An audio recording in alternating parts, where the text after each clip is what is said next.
One, two, one, two. All right, let's roll. Welcome. You're listening to the Saddle Up Podcast, where we discuss everything related to UTRGV athletics, past or present. We'll catch up with old teammates, friends, and take you down memory lane with exclusive interviews.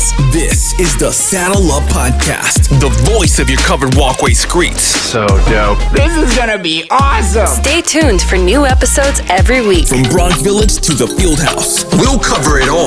Hell yeah, dude. Carpe diem. So saddle up and let's go. Let's go. Saddle up, partner.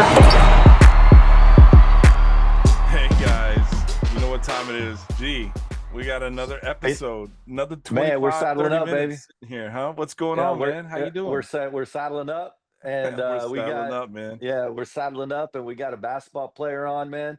And just to let you know, dude, I don't hold any, grudges. JUCO is JUCO. I'm just gonna say that. All right, and we put those JUCO days behind us, and we just kind of learn from the past, man. We move on, we move forward, But no, man. Nonetheless, man, UT. It was UT Pan American at the time. It was UT Pan Am at the time when Ray. That's played. right. That's right. Yeah. Mr. Ray Castillo is in the house. Ray Castillo, what's going on, man? How are you, dude? Doing great, man. Guys, thanks for having me. Thanks for having me. Well, it's been a long time, man. With 4 seasons, we've been trying to get you on for a minute, and we it's tough, connected. Man, I tell you what, the times that you guys have had events, man, I've always had something going on. Either I'm traveling for work, or my son keeps us very busy. With athletics, and so it's either he's got something going on, and just for whatever reason, just schedule's always conflicted, man. But I'm glad I was able to make it today. That's the life of being a dad, dude. That's the life of being a dad. Yeah. And how old are the kiddos, man? Are they like in travel ball and sports and all that good stuff? My son used to be in travel ball. I've never been a believer in travel ball. It's either you're good enough. If you're good enough, you're going to get somewhere, and if you're not, That's true. So he used to be in travel ball, but football, middle school came around, it's football, basketball, then track. Middle school. And right, well, now he's in high school. He's a sophomore, and he's a QB there at Bella High School, and man, he's not doing that. He's playing basketball. When he's not doing that, he's running track. And so it's always something that we got our little girls getting into golf and dance and ballet, and it's my goodness. So Gavin is 16, Danica is 10, and Olivia is 8. So they keep us pretty busy, man. Wow. Yes. That's insane. Hey, you ever need Gav to, for some quarterback one-on-one lessons? No, Uncle Chico's available, man. No, I don't know if you heard, but we got Uncle Chico did, not me, but Uncle Chico got a commitment to UTRGV, Travis Bush, man. Hey, Coach Bush, how you doing? You committed. I committed. Okay, yeah. I got offered. Yeah. Uncle Chico got offered. There you go. And then you committed. And then, Ray, they signed 2 more quarterbacks right after. Yeah, I wonder why.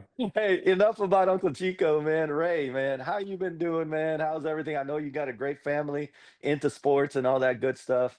Let's dive right into, man, what you were a basketball player there at UTRGV or UT Pan American at the time. Let's go back, man. Let's go back. We know what you did at Pan American. You're going to talk about what opportunities Pan American, gave you.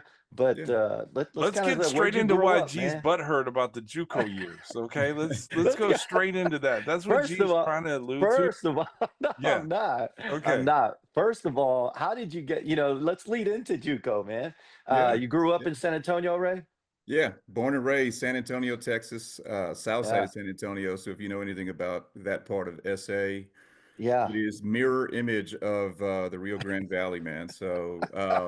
That's one. I love the tacos. I'm not trying to get too far ahead here, but I think that's that is the reason that I took my first. I was supposed to take a visit to Georgia State after I took my official visit here, and man, after day one, I was like, man, this feels like home. So of course, I probably pretty much knew I wanted to sign here, and I mean had my ups, had my downs while I was here, but nonetheless, glad it happened. Leading into JUCO. So, like I mentioned, me and Sergio Sanchez played together in high school. He was a junior, I was a senior. I ended up going to University of Incarnate Word, which was Division II at the time. It's D1 now. But yeah, man, it's funny story. I wasn't ready. I was getting my ass kicked pretty bad in practice. Physically wasn't ready, mentally especially wasn't ready, was immature. Yeah. Coaches are on my ass. I didn't know how to handle that because you come from a situation where you were the man. Yeah. Or one of the main reasons that, you're from the teams past that you played on that had success, and all of a sudden you're the bottom of the barrel, you're nothing. And so I didn't know how to deal with that. So mentally, I just, fell apart, damn near lost a great opportunity there. Thank God the coach decided to keep me on another semester. Mm-hmm. But, just I didn't feel like I was ready, man. So At Incarnate Word, At right? Incarnate Word. Yeah, man. I was What getting year? Yeah, what year did you graduate high school?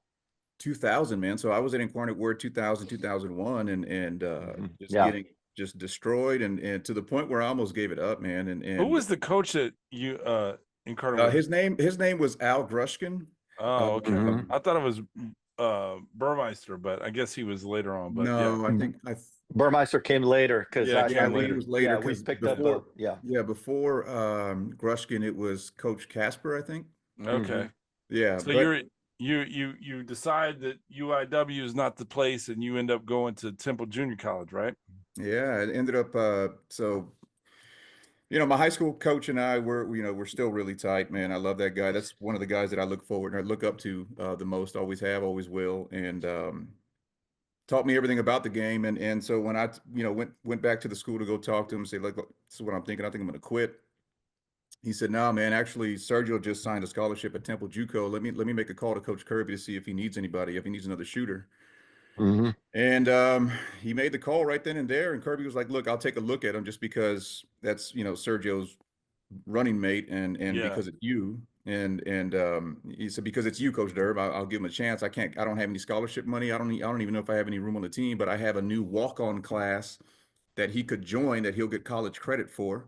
As an elective, and if I like him, then I'm going to invite him to either be on the team or join the class and try to make the team. So fast forward, my dad drives me up to Temple.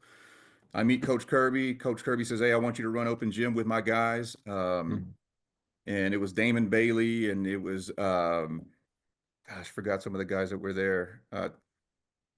Anyway, long story short, I ended up doing really well against those guys, more than held my own, and Kirby Johnson tells my dad, "Look, I don't have any scholarship money, but I really want this kid here. Yeah.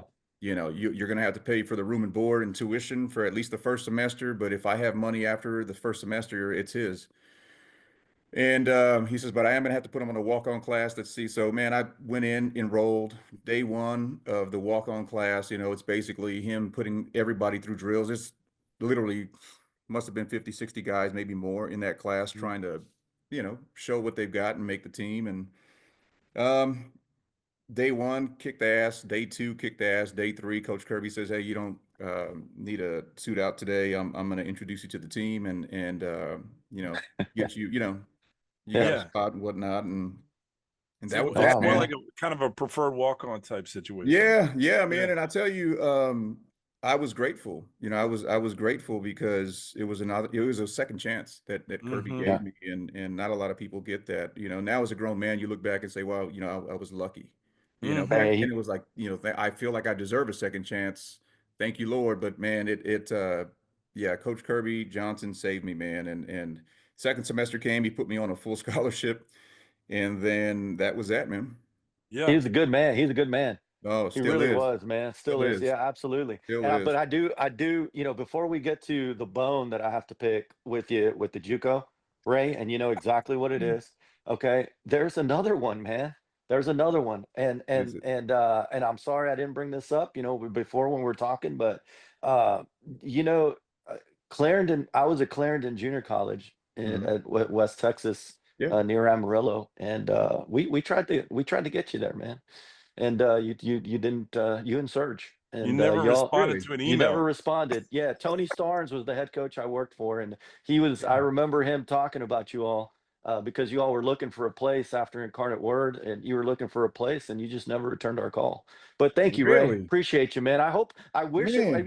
No, no, This it's is okay. It's This is okay, par dude. for the course because these are we've been trying to get Ray on since season 2, and he just these are returned the things. call. So Yeah, yeah, these are things that just live in my heart that I just have to get out, you Man. know. But man, I'm so happy for you. So happy it worked out for you at Temple, Oh which man. let's just go ahead and let me just go ahead and roll it out even some more, right? So you go to Temple, and Yeah. then I go to Colin, and Colin and Temple are in the same conference, Yeah. and Sergeant Ray just, decide to put it on us when I'm at Colin. So it doesn't return my call when I'm at Clarendon, but then puts it on us on our team when he's at Temple. So Ray, man, I'm The kidding with you, I, but no, I know, and but it's listen, true. But it's honestly, true. this is the first that I'm hearing of that, man. And here we are, what, 25 years later, but Oh yeah, geez, man. yeah, yeah, yeah. That's funny. That's Ray's good. That's scrolling through his phone it's for funny missed now. calls. Yeah.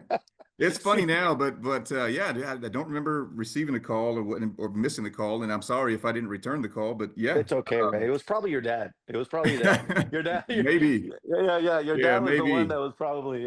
My dad we had called. is not technologically savvy, but Oh man, he's you old had the school. wrong But house number, dude. That's what it was. You called the wrong house number. They man, There's no I did. tell cell you what, phones then, you guys So always had a really strong physical team there at Clarendon, man. That's what you guys were known for up in that Dude, Texas. So same philosophy as Temple. yeah, Tony Starnes, the head coach, was a good friend of Kirby, and yeah, they used to talk a lot. And he actually, and it's crazy because a lot of things that Kirby did at Temple, yeah, Tony recreated and did at Clarendon. So yes, it's a that's yeah. the small kind of world. that's the Yeah. kind of a program he was trying to build. So where's Tony at now? So Tony is at Howard Payne University. He's Okay, the assistant at Howard Payne, nice, D3, baby. nice. That's Brownwood, awesome. known for their That's chicken fried awesome. steak. Anyway, I uh, yeah, man. Well, I'm sorry about that, but yeah, it's okay, what? Ray. We It's okay. I guess we had our battles, though. We had our Yeah. chance to duke it out, So you and Ray, y'all battled Temple versus Clarendon. I'm not Clarendon. Collin County. Yeah, Colin. Allen County, right? And y'all, you were saying off the air that y'all split home and homes, two different philosophies of playing the game, but yeah, they were battles, right? And so Yeah.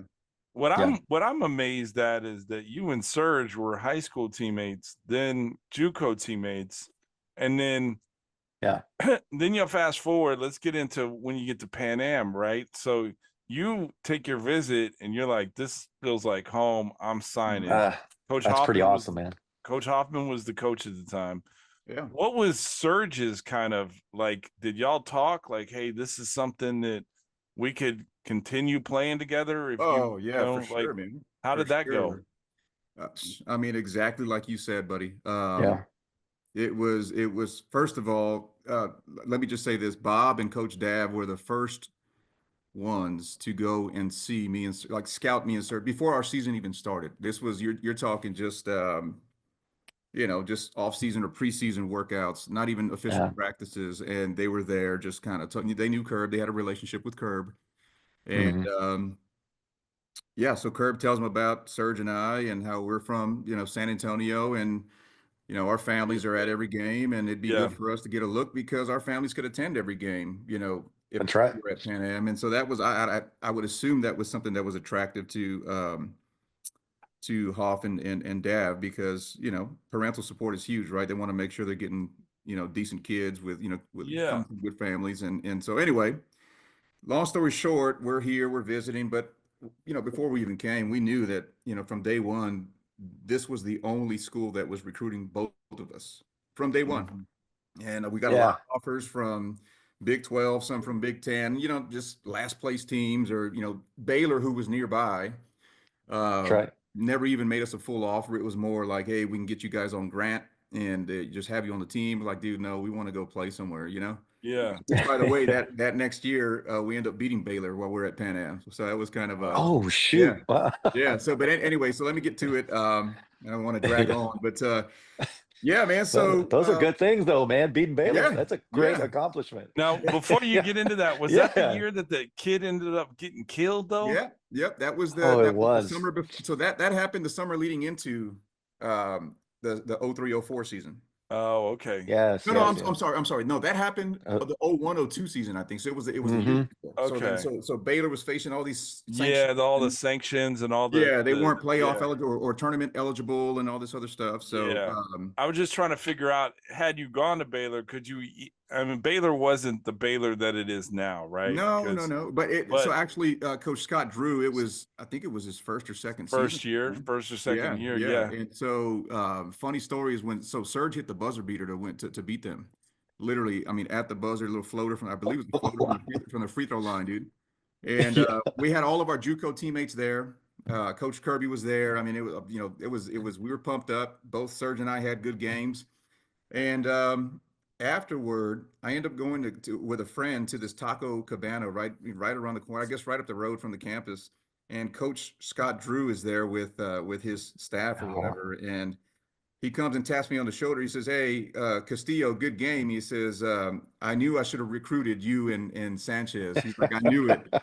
And you know what? For me, that was like vindication, man. Doesn't Like, that oh, give you some sort of like validation? Like, hey, yeah, for you know? sure. And he's so classy about it too, man. Just that man there, could have easily been a jerk and not even said a word, but took the time to come. This is Scott Drew, man. Yeah. Yeah, And yeah. took the time to come and kind of, with this friend of mine and just comes to talk to me, and I'm like, oh crap, I didn't even know he was there, but it was cool, man. Yeah. It I was think more a of classier move would have been him buying your meal, like at least a. a taco or something. But I think I'm just saying, back then that would have been considered an NCAA violation. here's some That's some right. queso, yeah.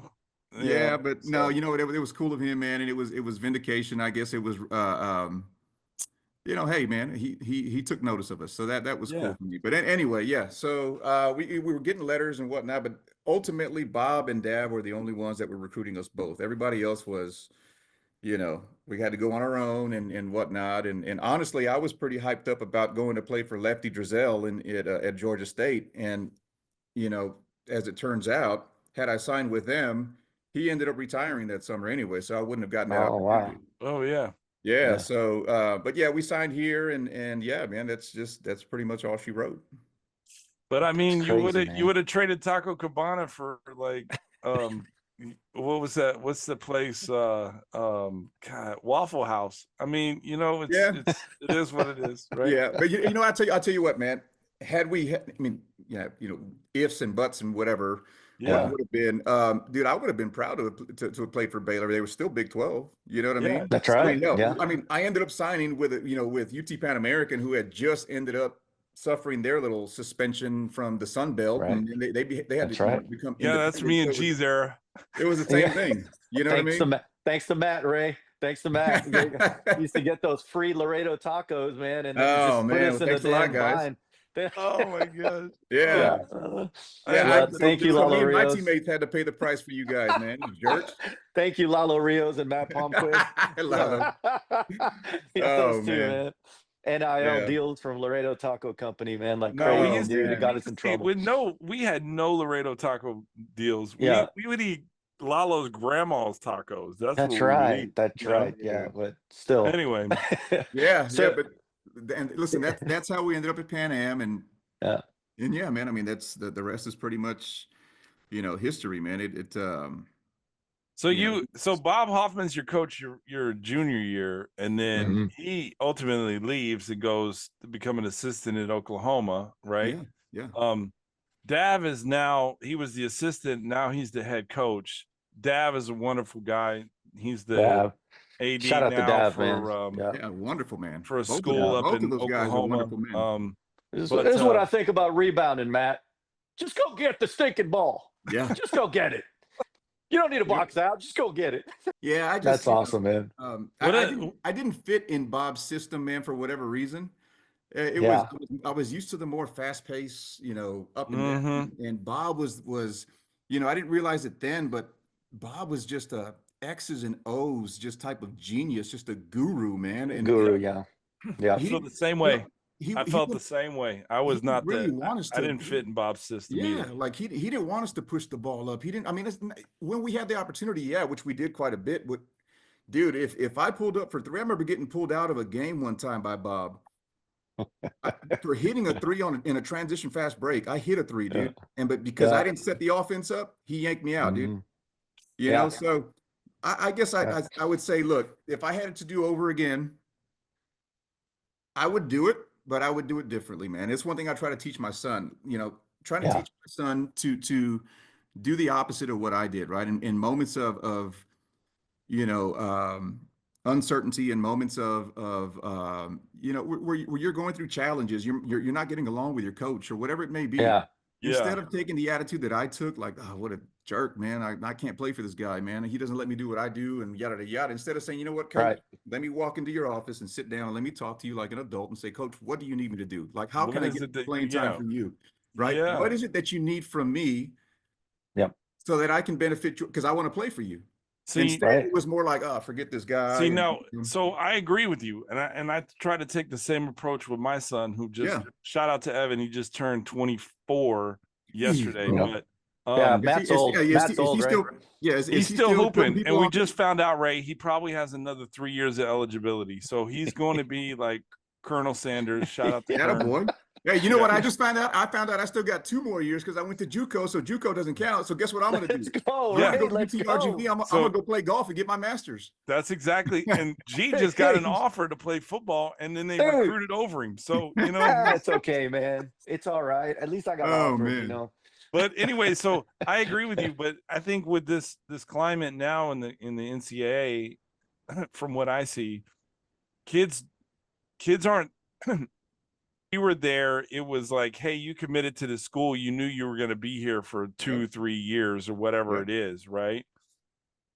Nowadays, it's like, hey, look, if I don't like a situation, I'm just gonna enter the portal next year and just find a better situation. So and I just think that it's a different climate, and I agree with your approach, and I'm glad that you teach Gavin that, because your clock ends up running out as far as your eligibility at some point. But those lessons of like talking to a superior, whether it be a boss or whoever, those don't go away when you're in the real world, you know, and having those tough conversations is definitely that you're instilling that in him is a life lesson. So kudos to you for doing that. Yeah, I mean, all we can do is try our best, Matt. You know, there's no perfect.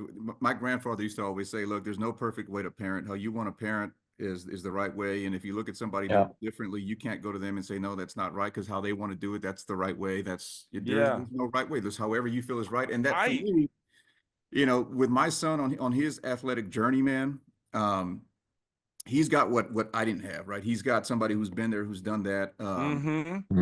Was fortunate enough to make it, you know, to a certain level and see a lot of things. And he's got me to point him in the right direction and say, son, this is what you want to do. If you need to have a talk with your coach, this is what you need to say. You need to sit down and look him in the eye, and this is how the conversation. These are the questions you need to ask. Yeah. Exactly. What am I doing? What am I not doing? What do you need me to do? Yep. Okay? Right. That type of thing. And instead of going about it the way I did, I was immature, man. That's why I think I could go back and play for Bob one more time, but with the mindset that I have now as a grown man, saying, you know, level mindset, you know, even keel mindset, and say, Coach, what do you need from me? That's why I think Uncle Chico is going to do great at UTRGV, because he has that 50-year-old mindset. Like, hey, you know what? I'm not 50 yet, but you're man, what you just said right there is, I mean, you share that. I'm sure so many share that same sentiment.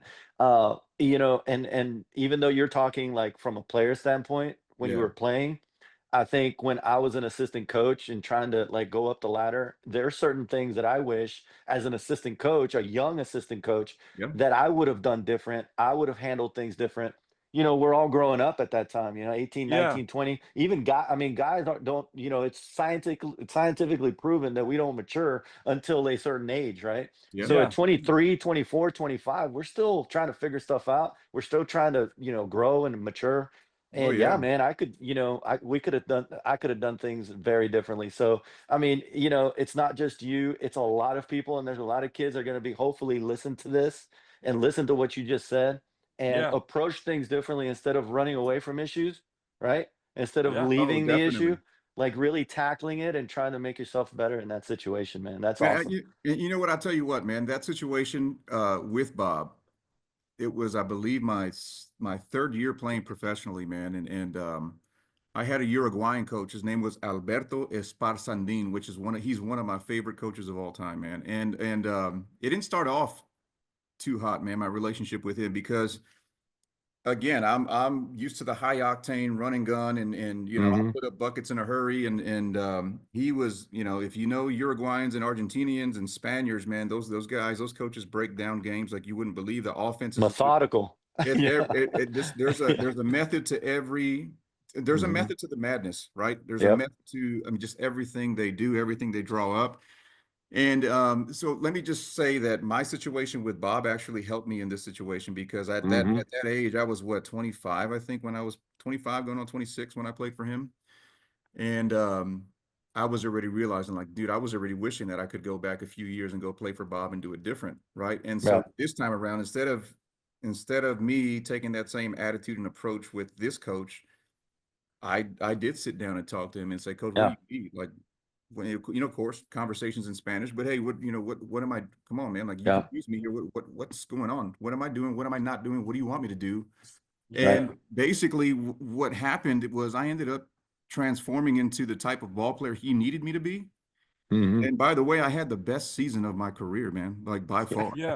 You know, which was definitely, it was gratifying, but it was also like proof that, damn, had I done that with Bob, who knows what I would have done when I was. You know? Now let me ask you this before. I mean, we're running, you know, close to time, but have you ever had that conversation with Bob?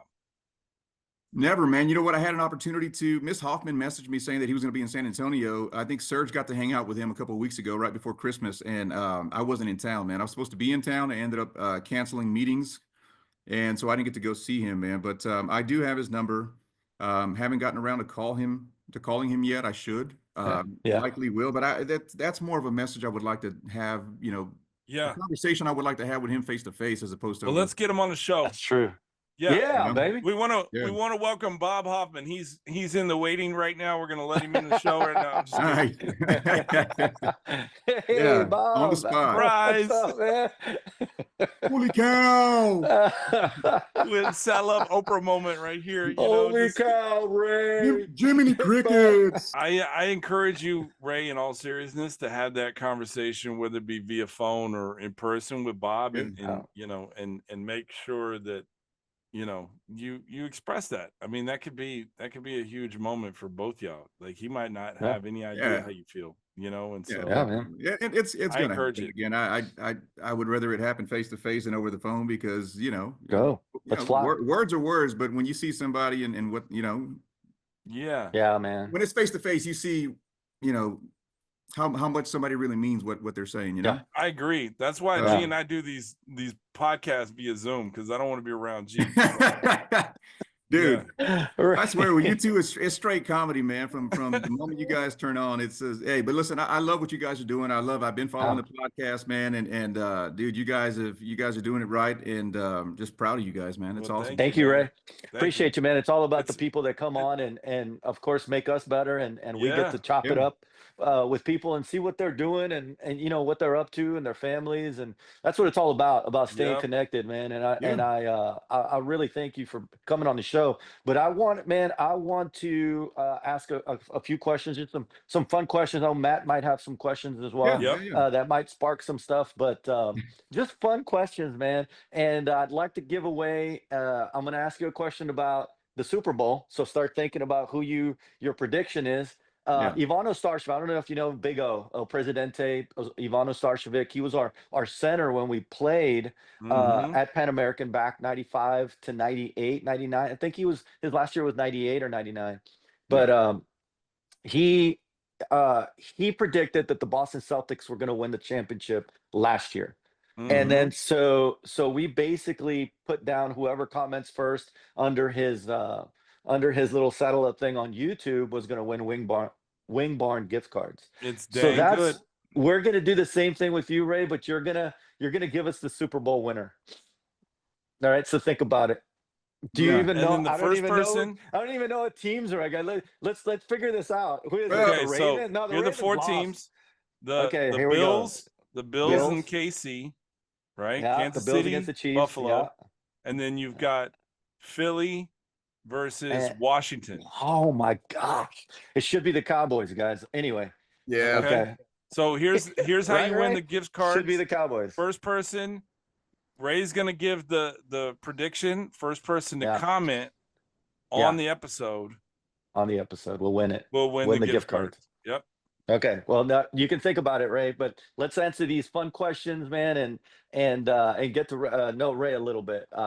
Okay. Ready? Yep. You ready, Ray? Texting or talking? What would you rather do? Talk.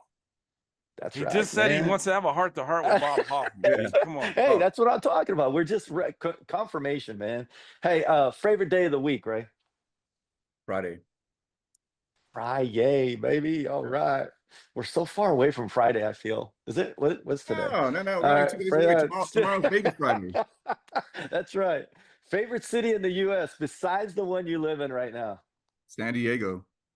Shout out, Matt. Shout out to San Diego, baby. I just found out his brother-in-law and his sister-in-law live like kind of down the street. So Okay, there you go. well that makes sense. Come out, we'll hang out, Ray, for sure. Yeah, for sure. Hey, the nickname your parents used to call you when you were growing up. Javi.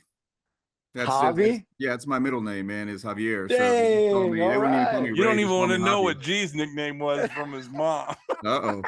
She's just chasing with a fucking chancla. That's what it was. It's Saddle Up exclusive, man. Tom, dude. Last song you downloaded, man, and I don't know, Napster, LimeWire. I'm not sure. Do we even download songs anymore? The last song that you listened to. Apple Music now, man. Yeah. You know what? I mean, I gotta look here. I'll tell you right now, and I can. All right, let's do it. Let's do it. Yeah. Give me 1 second. Downloads. Great question, G. That's the song. That's the song that's gonna go on the soundtrack. Yeah. Yeah. I got a lot of. I listen to everything, guys. I got a lot of country. Just the last song. Nipsey Hussle, man. Okay. Oh wow! All right, that's pretty good. All right, what's your favorite holiday? Christmas, man. Wow. Yes. He looks like the Christmas kind of guy, dude. That was mine too. You know why? Pajama, Mine do y'all was? do the matching pajamas and stuff? Yeah, we've done it before. Yeah, we didn't do it this year, but I mean, I'm not a big fan of it. My wife, I do it mostly because my wife wants to do it, and your kids, wife, happy life, you know. Mine was absolutely. Christmas too. You know why? Because I used to give buckets. Okay. You were, hey, All Matt right, was well, catching oops on Christmas. Oh, I was catching whatever. oops on Christmas. Yeah. All right, invisibility or super strength, Ray? Ooh. What would you rather have? That's a good question, man. Yeah. I would say invisibility. Yeah. Visibility. Yeah. I like that. Did you say invisibility or visibility? Oh yeah, invisibility. Yeah, invisibility. Invisibility. Yeah, You'd rather be you'd rather be invisible. I got Yeah. you. I got you. All right. So last question, man. And I might want to ask you some more, but like your favorite place to eat when you're at UT Pan American. But anyway, who's going to be the Super Bowl champ this year, Ray? I will never say the Eagles, even though I think they're the best team in it right now. I will, just because as a Cowboys fan, that's just I hate the Eagles. So, You can't. Can't do so it. yeah, look, I'm going to say this, man. I went to Kansas City. I went to Kevin Mitchell's wedding back in September, and I fell in love with the city and everything around it. And I've always been a Patrick Mahomes supporter, not a fan, but a supporter. You know, I got to respect. Yeah, I got you. So definitely not choosing the Eagles. He's a Tyler kid. I got to go with the Chiefs. Okay. Okay, man. The three-peat. Ray's going with the Chiefs with a 3-peat. All right, you heard it here, and I'm excited about it, man. And I hope he's right. Here's the thing: you never know. Patrick Mahomes could have been in the stands at one of your JUCO games. That's right. In Tyler, watching Ray and Serge play. You know, could have been. You could have easily influenced Patrick Mahomes' life and been Well, they said he was a basketball player, and he lived in Tyler. Ray, let's get him on the show, right? Get him on the show, man. Let's get him on the show, man. Oh man. Well, I got one for you guys. Who's the GOAT in the NBA? Who's y'all's GOAT? Oh wow, dude! Ray pulled Let's see here. I had to go there. I had to go there. He pulled an Uno reverse card on us. It's only happened to us once before, Ray. It only happens to us once. And that's all the time we have today for the show, guys. Yeah, take care. I knew it. I want to ask that before you guys ask me. Ray, I'll go ahead and say it because it's easy for me. Even though Mikey Mancias, my boy, my best friend, I love you, man. But LeBron James is not the GOAT, my love. Not. It's got to be Michael Jordan. It's Air Jordan, man. Yep. I'm sorry, but that's. I agree with you. I'm a Jordan guy too, so I think it's different eras. Nah. No explanation. No, I'm just. Let me give you my. I think it's different eras. Here we go. I think Jordan could play in this era without a doubt. I think LeBron could play in that era without a doubt. So I would have to go 1A Jordan, 1B Bron. That's my answer. This dude did a 1A, 1B. Because you got stats that go. I mean, I went to the finals 9 years in a row. Like, come on, you know. No, I mean that's with subpar teams. No, yeah. No, this guy's got. Yeah, he's got. We know Ray's GOAT. It's MJ. It's MJ. Listen, what was MJ's weakness? He didn't have one. Yeah, I mean he didn't have one. So he was the most skilled basketball player of all time, and that's just what it is, man. Still is. In my opinion, don't get me wrong, I'm a no Jordan disrespect to Bron, no disrespect to Kobe, no disrespect to Magic, none of those guys. It's just, hey, you know what I mean? I agree. It's just. I also want to send a shout out Mark Eaton. Mark Eaton is one of the best centers that hardly played. Right? Kelly Tripucka. 7'4". He was Wembanyama before Wemby was even conceived. Like so. Ray, man, you're from San Antonio. I know you all are proud. Yeah. The Wemby's going to change the Spurs, man. He's going to change the city. Are y'all excited about that? Yeah, no, I mean, definitely. I think everybody is, right? It's a work in progress. And from the time that we drafted him, I told everybody, because there's a lot of people that don't know the game, but we're back on the map. Like, nah, this is going to be about a 3 or 4 year project. Absolutely. Before we're even contenders, and people call me crazy. I'm like, one rookie is not going to change. He's not Tim Duncan. He's 7'4". He's the most gifted 7-footer ever, but it's going to take time, and we still got to get pieces around him, which I think the Spurs are doing a good job of little by little. They are, man. This year is a big sign. I mean, it's a huge improvement from last year, but we still got a long ways to go. I think next year we'll be contenders. Wemby is Bo 2.0. Like Bo was doing. No, don't put that. Don't put Bo Bo's name. Bo wasn't bad, but dude, this guy Victor, geez Louise, man, this guy is doing things that. Matt, don't put Bo and Wemby in the same sentence. Yeah, you can't do that. I mean, you can't do that. Matty P, man, we got to talk after the show. But Bo's not bad though. I'm not gonna lie, but it's just that he's not. He's no Wemby. He can't. He's not in the same conversation. But I would say, guys, Ray. In the next 2 years, not next year, but the year after, I'm confident with the pieces. Well, we're gonna bring you back on the show, and we'll talk about it next time. So definitely, man. Ray Castillo, thanks for joining the show, my man. You're welcome back anytime. Appreciate you, buddy. Yes. Bronx for life. V's up. Till next week, guys. Take care. Right.